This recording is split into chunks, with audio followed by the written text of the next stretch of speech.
జగన్ అరాచక పాలనను సాగనంపి ప్రజాస్వామ్య పరిరక్షణకు ప్రతి ఒక్కరూ కంకణబద్దులు కావాలని టీడీపీ నాయకులు డాక్టర్ చప్పిడి వెంకటేశ్వరరావు, నురుకుర్తి వెంకటేశ్వరరావు పిలుపునిచ్చారు. కాకినాడ రూరల్ నియోజకవర్గం చీడిగ గ్రామంలో భోగి పండుగ సందర్భంగా జగన్ అరాచక పాలనకు సంబంధించి చీకటి జీవోలు, 85% అమలు కాని హామీలు, స్త్రీలపై అత్యాచారాలు, రైతుల ఆత్మహత్యలు ప్రతులను భోగి మంటల్లో వేసి సైకో పోవాలి, సైకిల్ రావాలి అని నినాదాలు ఇవ్వటం జరిగింది. డాక్టర్ చప్పిడి మాట్లాడుతూ 85% హామీలు జగన్ ప్రభుత్వం అమలు చేయలేదని, ఒక్క ఇసుకలోనే 40,000 కోట్లు దోచేశారని తెలియజేశారు.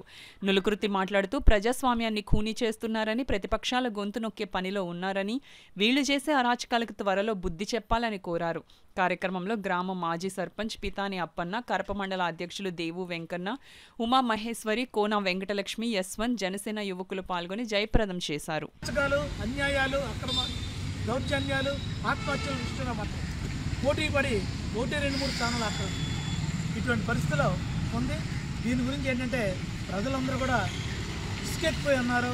వీళ్ళు ఎట్టి పరిస్థితులని ఎప్పుడు ఎలక్షన్ వస్తాయా, బట్టలు నొక్కుదామా, తెలుగుదేశం పార్టీని అధికారంలో తీసుకొద్దామా, జనసేన అధికారంలో తీసుకొద్దామా అని ప్రజలు ఎదురు చూస్తున్నారు. ఈ పరిపాలనలు అయితే మాత్రం యువత ఉన్నారు, యువతని గంజాయిదారి పట్టిస్తున్నారు. అలాగే ఇంకా రకంగా చూడాలంటే అన్యాయంగా ఈ యువతను చాలామందిని ఏ రకంగా వాళ్ళకి అధికారం వాళ్ళకి ఏమి చదువు సంఖ్యలు లేకుండా సోమరపోతు కింద తయారు చేయడం జరుగుతుంది. ఇటువంటి పరిస్థితుల్లో మాత్రం చంద్రబాబు నాయుడు ఒక్కరే ముఖ్యమంత్రి అవుతే మన రాష్ట్రానికి అలాగే మన జిల్లాలకు కూడా తగిన న్యాయం జరుగుతుందని చెప్పి దృష్టిలో పెట్టుకుని రేపు రాబోయే కాలంలో ఖచ్చితంగా ఈ సైకిల్ పోవాలి, సైకిల్ రావాలనే నినాదంతో మనం ఎలక్షన్కి వెళ్ళాలి. రేపు రాబోయే 20 ఎలక్షన్లో మాత్రం చంద్రబాబు నాయుడు గారిని అలాగే జనసేన పార్టీని ఎక్కించి అధికారం తీసుకుని కోరుతాం.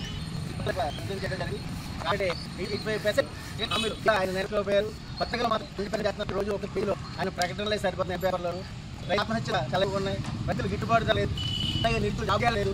ప్రతి రంగంలోనూ ఈ రోజు అంగన్వాడీ రోడ్డు మీదే ఉన్నారు.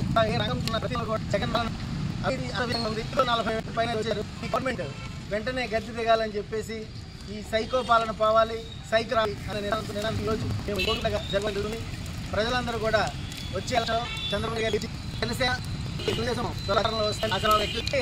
2025లో మళ్ళీ మనం అంతా తెలుగుదేశం ప్రభుత్వం ఈ ఉత్సవంగా ఆనందంగా జరుపుకుంటామని తెలియజేస్తూ 2023 అచ్చెన్నాయుడు గారండి ఇటువంటి జైలు లక్ష్యంగా ముఖ్యమంత్రి ప్రజలు తగిన బుద్ధి చెప్తారని ఈ సందర్భంగా తెలియజేస్తున్నారు.